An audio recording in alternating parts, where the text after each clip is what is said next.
Hello, my name is John Reynolds. On this episode of Extraordinary Life Stories, I'm talking with space tech investor and trailblazer Mark Boggett.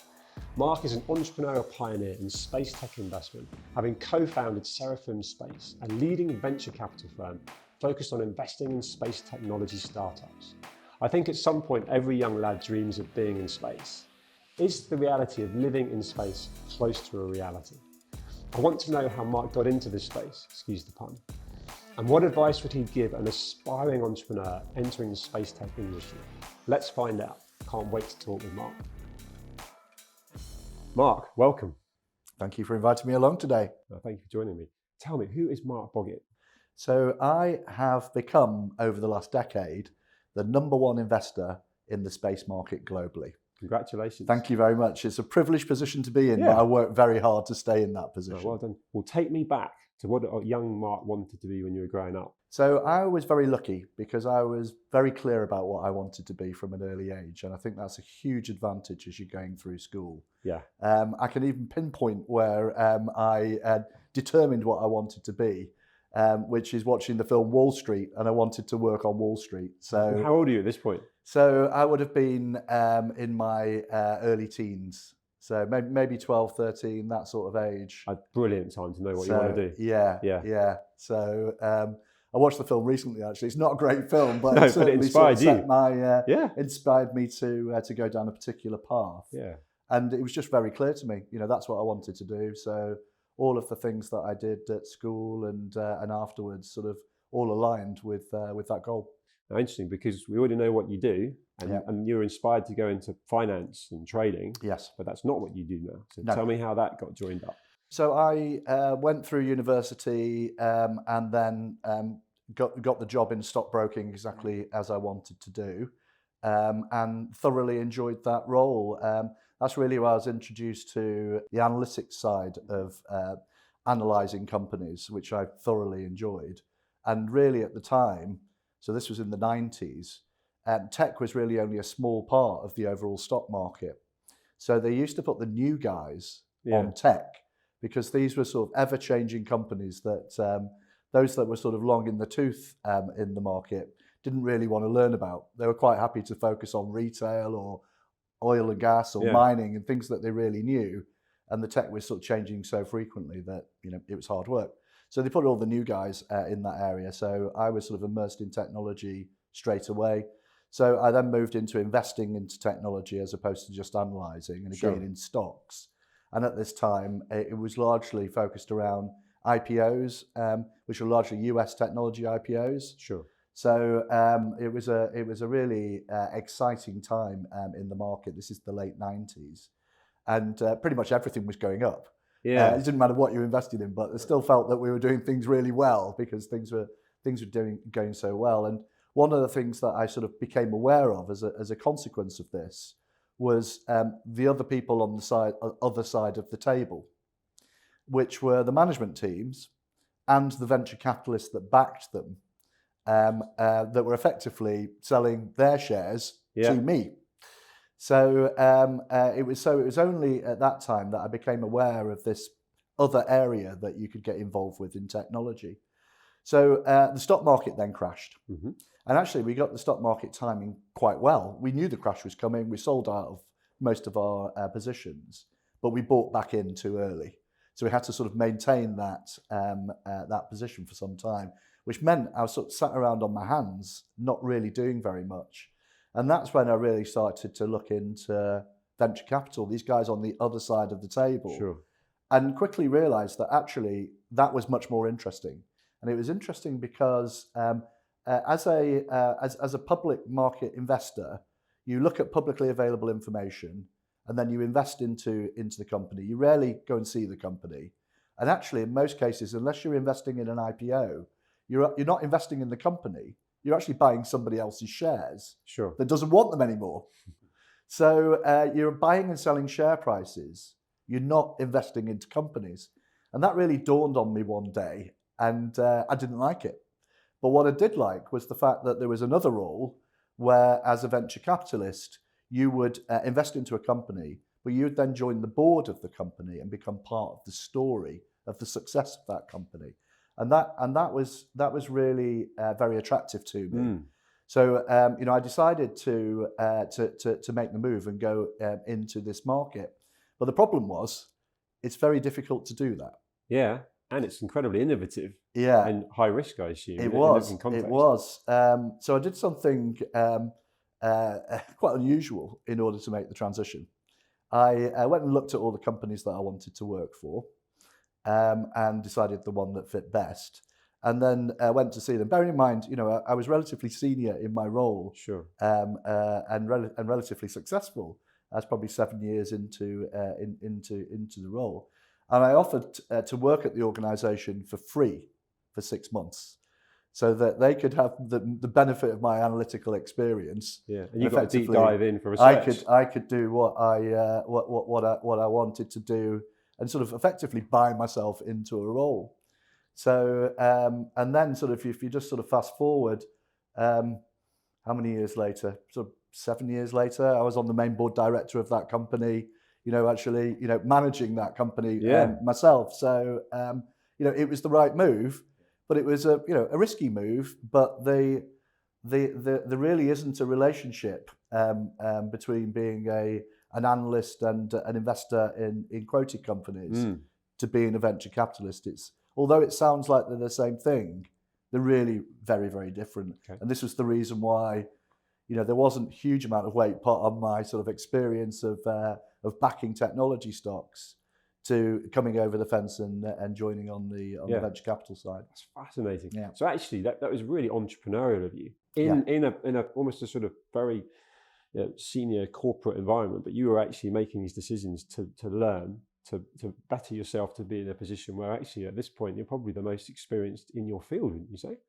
Well, at the point that I made that decision sitting here now. So those decisions you've made to then ratchet forward to the fact that you are the biggest investor in that space tech. Yeah. I mean, you've got that experience, but you haven't come through just sitting on boards and watching other people. You've been deep diving. That's right. Well, getting that experience. I see myself as an entrepreneur. I am an entrepreneur, and I work with other entrepreneurs in the area that interests me, which is space. Yeah, but that keeps you innovative. That keeps you. So I'm interested now because, in terms of facing forwards and where the space tech investment is going and the future of space, you must have incredible insight into that and and seeking out what does that look like? Not only insight into this. This is one of the most exciting things. So we have a board of that's made up of some of the people who are the most eminent players in the space market globally. We meet once or twice a year to look over the horizon at what is going to be happening in sort of more than a decade's time, to try and sort of reach some sort of agreement on where this is all going to. Yeah. But then we decide on the things that are important in a decade's time, and then work backwards to say, if that's going to become a reality of the future, what do we need to invest into today in order to enable that to happen? Yeah. So not only are we sort of out there looking for cool things to invest into, we're sort of making the future happen by being the sort of financier that's prepared to take the risk to support those companies. Yeah. So what does the future look like in 10 years' time? So it's pretty exciting. I think I might answer that question in a slightly different way, which is to sort of build up to the answer to that question. Okay.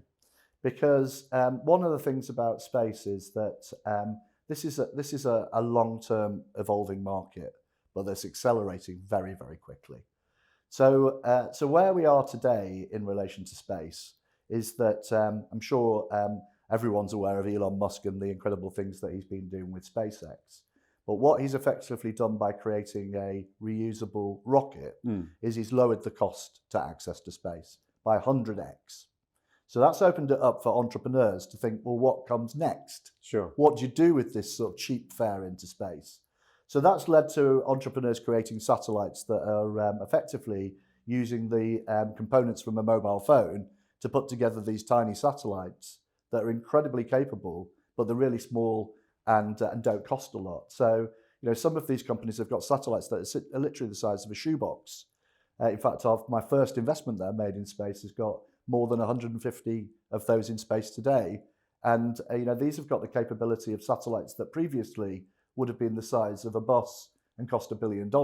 Yes. So it's incredible how this has happened so quickly and the capability that you can fit into something of this size. Yeah. But when you just think about mobile phone and the supercomputer in your pocket, it's not that amazing, but it is in terms of what that's going to do from space. So smaller, lighter, cheaper satellites, cheap access to space enables you to be able to build up a large constellation of satellites, Yes. measured in hundreds of thousands of them, if not millions.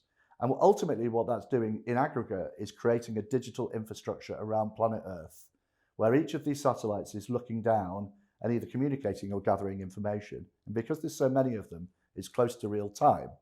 Now, they all use different types of data and different types of sensors to gather this information in different ways.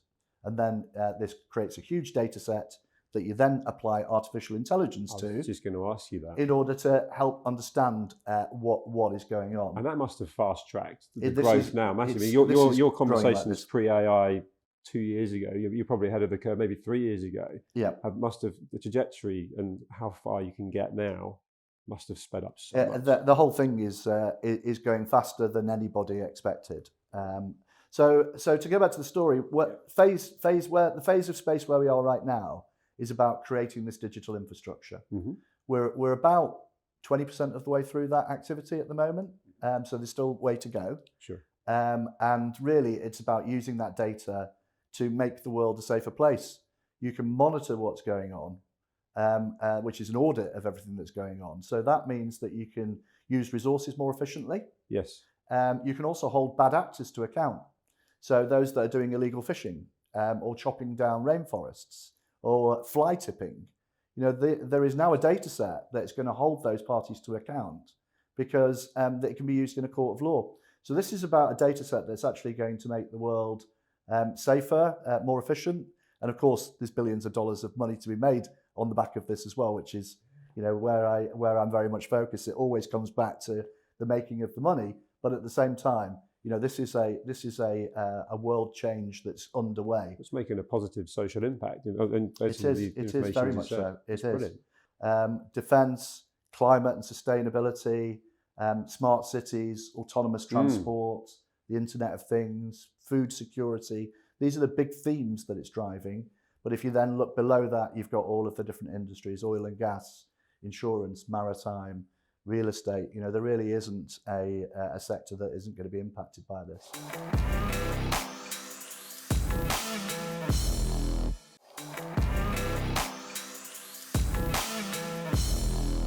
One of the ways that I try and help people sort of get it is everyone's familiar with GPS and the blue dot in your mobile phone. I certainly used it to get here today for this recording, but it's also used by virtually every industry. They've adopted this technology in different ways. It's every time you go and draw some money out of an ATM machine, it's using GPS. Every transaction that's done on the stock market uses GPS for the time stamping. So it has time, it has longitude, it has latitude, 3 pieces of information. Those 3 pieces of information have created billions of dollars of enterprise value every year. It's taken about 30 years to get to that position. What we're about to move into, and this is during this year, next year, the year after, is that blue dot is going to become a green dot. And that green dot is going to have hundreds of pieces of information where your blue dot has only got 3 pieces of information.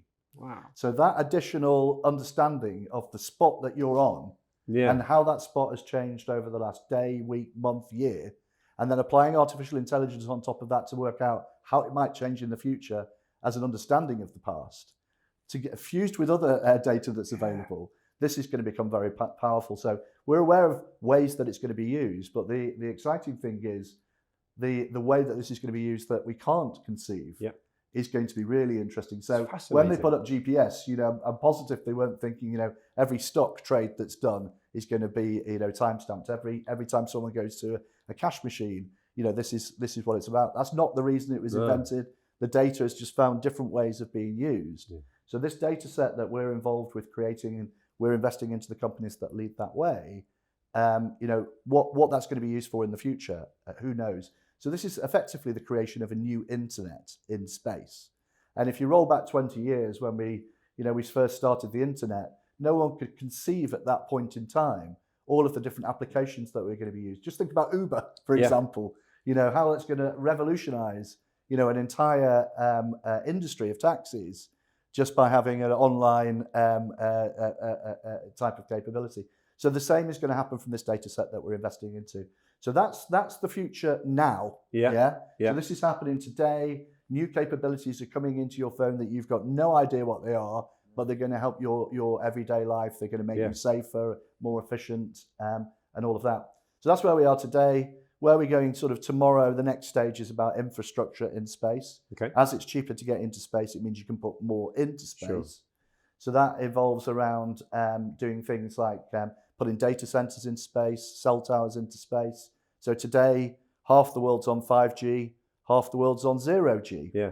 Now, when we can address that balance, it's really going to make a huge difference to people in remote places accessing healthcare, education, the ability to be able to start a business. You know, the next biggest business in the world could be done from a kid in a village in Africa, This is just so simply by you know being on his phone and creating something fantastic. This enables that to be able to happen. And again, this is upon us now. It's sort of a year away, 2 years away, 3 years away. So that type of activity.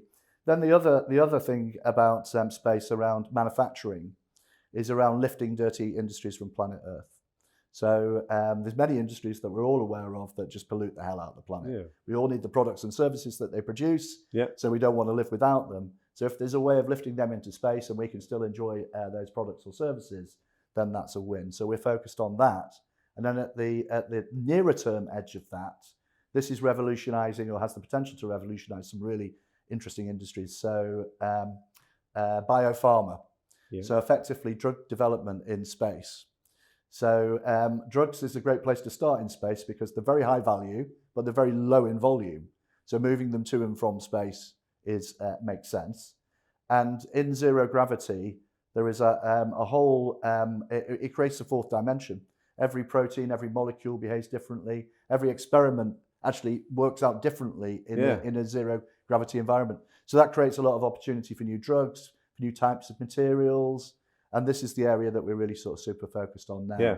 So all the things that I just talked about there, when I'm a space investor, are all the things that are actually focused on making our life better and safer and more efficient. And there's actually all the revolution. other stuff. Revolution. I mean, revolution. it's fascinating. But this is all the stuff that's happening now. Then, you know, when anyone talks to me about space, they want to talk about living on Mars and the moon. I was going there. I'm really glad that I didn't. About that yet. Yeah, no, I know. But you know, that's really what comes next. Yeah. But there's just so much that I just sort of packed in. This is the reason why I took a step back. No, I get it. To help you understand that there's so much going on there now that even though I'm the most prolific investor in space in the world, I'm not investing into moon related activities. But what I love is you reframed it, how this conversation almost was going to go for me, because you're actually working how to ultimately make space allow us to have a better life here. Absolutely. And that innovation, that entrepreneurial side of you and everything you're doing comes with risk. It comes with failure. You can't have success without failure. Yeah.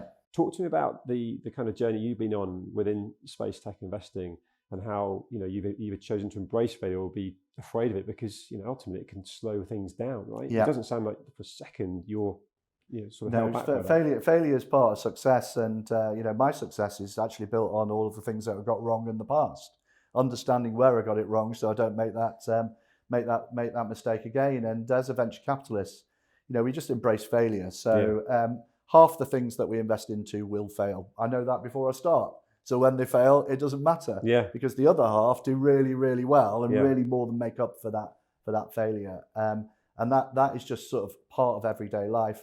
Now, one of the reasons why, in fact, Elon's story, why he came into the space industry was he wanted to buy a rocket launch, and he went to procure one, and he found it was like incredibly expensive. He was like, "How can it be so expensive? I could go and build a rocket and still have change if I did that." And they were like, "Go on then," and that's what he went and did, and that's really been a problem within the space industry. So just to sort of take a step back, the space industry, as we all know it today, is really government and communications companies. And space is really expensive. If you want to put up a satellite, it's going to cost you hundreds of millions or billions of dollars. and most of that's financed by debt. So these satellites that are being built, they last for a 10-year period. They provide a service to Earth, either to a government or to Sky or communications for when you're on a boat or what have you. But they are financed by debt. So what's happened over a period of time is that the space industry became very risk averse. Every time that they were to introduce a new piece of software or even a new bolt, it actually put a risk of the entire system being broken because of this single piece of new software or this single new bolt. So each time that they were making the decision of saying, look, there's a much better piece of technology over here, it's half the price, it's 10 times as good, should we include it? No, thank you very much, because I've got to think about the debt repayment, I've got to think about the risk of this blowing up and not enabling our system to work in space. We'll pass on that new technology. So passing on that technology for a 20-year period is what happened in the space market. Yeah.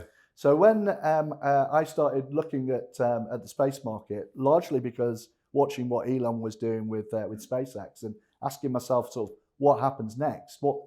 He's created a platform into space, a transport into space. But what's he transporting? Yeah. Well, he's transporting these satellites and all the things that we just talked about there. But they were still very in a risk-averse situation. So it became really apparent to me that the space industry was inward-looking, was not prepared to accept failure, and that was really causing them a big problem.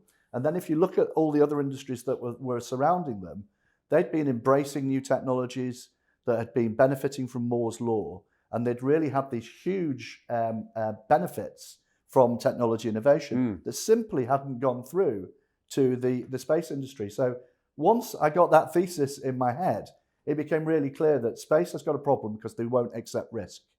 I'm a venture capitalist that thrives on and lives on risk, but manages it very carefully, and that there's a massive opportunity to move from to put it back to a sort of cell phone analogy, literally a dial-up phone that you phone up and use, to the latest iPhone handset. That's the difference between the two things that were going on in space. And it was all driven by risk appetite. Well, no, it's fascinating. It's so interesting talking to you. There are people who are going to be watching and listening to this that are going to sort of clearly see how passionate and knowledgeable you are, and that purpose that you've got. You want to make a positive social impact. You're surrounded by innovative tech, and you're enjoying it. What advice would you give to someone looking at what you do, wanting to be involved in space tech investment and starting out in their journey? Yeah. So it's pretty much any quotes that you get, and you read I love reading books of quotes. They're always saying, about being tenacious, being focused on what you want to achieve, and just carry on doing it until you get there. And it's simple as that. Yeah. You need to be thoughtful about where you're going, and just don't take no as an answer. I mean, it's as simple as that. Yeah. Nothing is easy. It's really very hard, and it all looks easy from the outside as you move from one thing to the next. But the hurdles that you have to jump, the problems that you have to overcome, you can only really do that if you're just truly tenacious. Yeah. And that's it. And I'm not the first person to say that. No, I won't be the last. And that for me is the secret to success. Yeah. It's literally be really clear about what you want to do, and then just go and do it. Yeah. Interesting, because relating this to Mark Boggett himself, slightly away from, they're related, but in terms of what you do to keep physically fit and mentally fit, you're at the top of your game, you're bright-eyed, bushy-tailed, facing forwards. Do you have that morning routine and an ice bath? And I'd love to know what you do. I really do. And so my world is very stressful.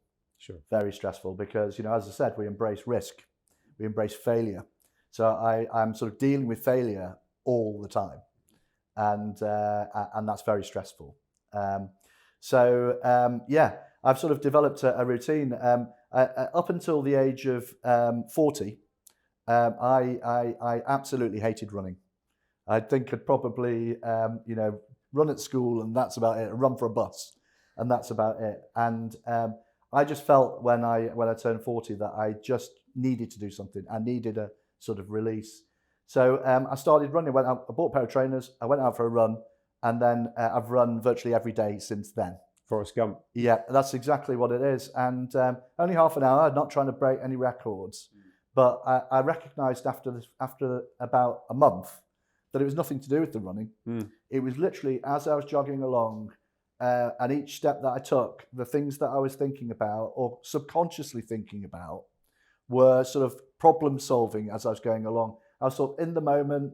I wasn't thinking about too much, but at the same time, a lot of my problems that I had, I was getting answers to them as I was on the run. I was having to sort of stop as I was running, writing down things so that I didn't forget them when I get back. And literally, you know, it's the same every day. So I clear my head, I de-stress myself for the day. I sort out some of the problems that I've got, maybe or maybe not, and then I'm ready to start the day. And now I'm in a place where if I don't do that, then actually I feel like I've got this sort of fog over me, this cloud. And actually, I hurt my Achilles tendon 6 months ago, so I had to take 6 months off running, and I could honestly feel the huge negative impact that had on my mental frame of mind. I've only actually just got back into running again in the last couple of weeks, and it's just lifted it all up. It's amazing. So that is definitely my daily tonic that really works for me. I appreciate you sharing that. Yeah. You've mentioned success a few times. Yeah. And this is all hand in hand with how you live your life and how you're trying to be successful in business. But sitting here now, how do you define success? Success is happiness and health, you know, or health and happiness, probably. You know, because when sort of health goes, you know, there's not a lot left. Money doesn't help. Health is really where it is, and enjoying the moment, enjoying where you are, you know, taking the time to, you know, recognize that your whole life is a journey. Yes. You're not sort of waiting to get to a point to then start enjoying yourself. So really try and build you know, the fun in along the way, and you know, I sort of live my life by sort of thinking like that. And you know, make that work. I work very hard, but at the same time, you know, I play very hard. Yes, and I think enjoying the journey, being present, rather than having an end goal, that dare I say might be hollow when you get. I mean, in your case, it could be something quite fundamentally revolutionary, but then you'll be moving on to the next thing because it's the nature of what you do. Yeah. But again, sitting here now, what would you say to date is your greatest achievement? I would say it was the launch of my first venture fund focused on space, because you know, it was pioneering. No one had done it before, and you know, it's been sort of bedrock of what's happened over the last 10 years, and it's enabled me to build a global brand from the UK in a high growth technology area. So you know, that was the biggest thing I've done. I'll just unpack a little bit of detail there, you know, because you know, I've never worked in the space sector. I'm not a scientist or an engineer, and this is what a lot of people sort of assume when they speak to me. And I've explained the eureka moment of why, you know, we decided space was really going to be this disrupting market where there was an ability to be able to sort of get involved and start investing. But in order to get there and convince other people to give me money to do that, that was the challenge. Yeah. So you know, think about the ask. You know, I go and speak to an investor and say, you know, please give me a pile of money to go and invest in the space market. They look at me like, are you an astronaut? Are you are you a scientist? Where's your track record? You know, what do you know about space? So that was the challenge. So how I overcame that was that I had some help from the UK Space Agency and others, but the UK Space Agency had a key element here. I drew out a picture, like a child's drawing, of all of these different technology areas that I had been working with and how they were going to be working and converging on the space market. And I took it to the Space Agency and said, this is my view on how technologies are going to converge on space. What do you think? And they said, yeah, this is right. And I said, I'm setting up a venture fund to invest into those technologies that are going to make these changes. They said, well, your timing's perfect because I don't know if you know, there's a big disruption about to come. And I said, yeah, well, I know about that. So you got them to buy in, basically. So they bought in. So they said, how can we help? And I said, well, the biggest companies that are going to be disrupted are these companies that have become risk averse. And those are the ones that are pushing back on technology innovation in order to make sure that they've got sustainable satellites that don't break down and they can repay their debt. So it introduced me to them. So they introduced me to 11 CEOs of 11 of the world's largest space companies. And these are multi-billion-dollar, multinational companies, hundreds of thousands of employees, and have been focused on space for their entire existence. And I went and met the CEO in each of these businesses, and I explained that in our view, this market was going to go through disruption. They agreed. And that actually there's going to be these new companies that we're going to have innovation, they're going to have new business models, and that they should be able to see those companies, and that they should invest in those companies and acquire them as they get to a certain stage. And that in order to facilitate that, they should invest into my fund, which is exactly what they did. So 6 of the 11 of the world's largest space companies from a single meeting agreed to invest into my fund. And that's what created the world's first space-focused venture fund. So that was pretty audacious. And it was well worth elaborating as well. I love that. So that was my sort of biggest achievement, and we've built on since then. I could talk to you for a lot longer. We're going to run out of time. I've got 2 more questions over. Great. So from an achievement point of view, what would be your ultimate achievement in terms of facing forwards to make happen? So my big thing that I've been really focused on for many years is now in sight. And this is about harnessing the power of solar in space to create solar farms to provide clean energy to planet Earth. Awesome. So I've been thinking about this for a decade, and it's only really in the last year that there are companies that have been established to do it. Okay. So there's about 5 of them at the moment. I've looked at all 5 of those companies, decided which one's the best one, which happens to be a spin out of a team from SpaceX, and then we're now they came through our accelerator program. We've now got a stake in that business, and we're hoping for that to grow. So ultimately, for me, I think that is going to be the ultimate space success, which is about finding a new way of sustainable energy. If you think about all of the other sustainable energy resources, solar on Earth, well, it doesn't work at night time. It doesn't work when it's cloudy. Wind only works when it's windy. Yeah, of course. So they're not a constant power supply. And this is the reason why they're never going to enable us to be able to remove ourselves from fossil fuels. Whereas in space, the sun doesn't go away. It's always sunny. So you get 24/7 sun. And the challenge is actually bringing the energy back. One of the things that's been really interesting on this journey that I've been on to try and work with these companies is they're all using the same solution for bringing the energy back to Earth, which gives me confidence that that's the right way to do it. Of course. Because these guys are all over the world, and they've come at this issue from different perspectives. So that's the thing that I'm most excited about. If I can invest into a company, so I'm looking for this company to invest in. So unlike other investors, where the entrepreneur, guess what? I'm founding a solar farm that's going to bring energy, and most people are sort of like, well, what about all the problems of bringing it back and regulation and come back and speak to me when you're a bit further down the road. I'm right at the beginning of that journey, saying, right, let me introduce you to the people who will help you access the solar panels, and if you want launch, we'll arrange the launch for you. And here's some of the team that you can bring in to make sure that this is de-risked. And perhaps you shouldn't do it like that, because we failed doing that. Well, you're before. well placed to do it like this. So the companies that we're involved with, and the sort of 10 years of experience of accelerated growth in the market, we're then bringing those to companies that we really want to exist. And we want them to succeed. So that's the exciting thing I'm looking to. We're going to have to do another program in probably only a matter of 2 years' time. How much would change? My last question. There's been films made about it, fantasies about the whole living in space. In context of sitting here now in February 2024, when is that going to be a reality?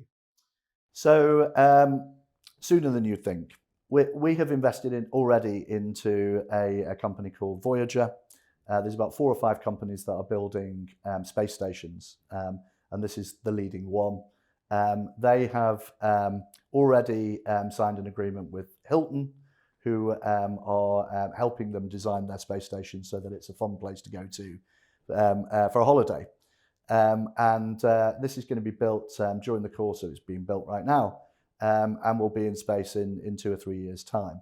So of course that is really only going to be open to the richest people in the world. Yeah. But over a period of time, as this all develops, it's going to become more and more available. Yeah. To everybody. Yeah. So this is sort of on us now.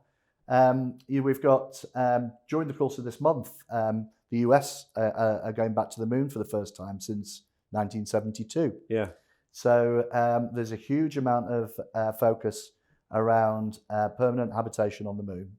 There's already $80 billion of contracts that have been signed about moon and the activities on the moon.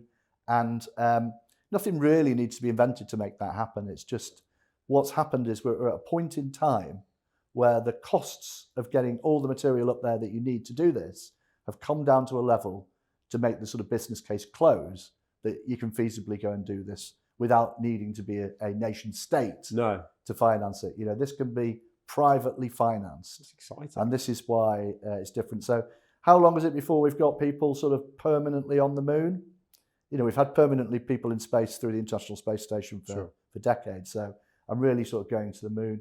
I think it'll be, I think we'll have people on there before the end of the decade, but and then building very quickly. I think once we sort of establish an initial habitation, that will then start to grow very quickly. So interesting. I've loved this conversation. Maybe our next interview could be in space. Yeah.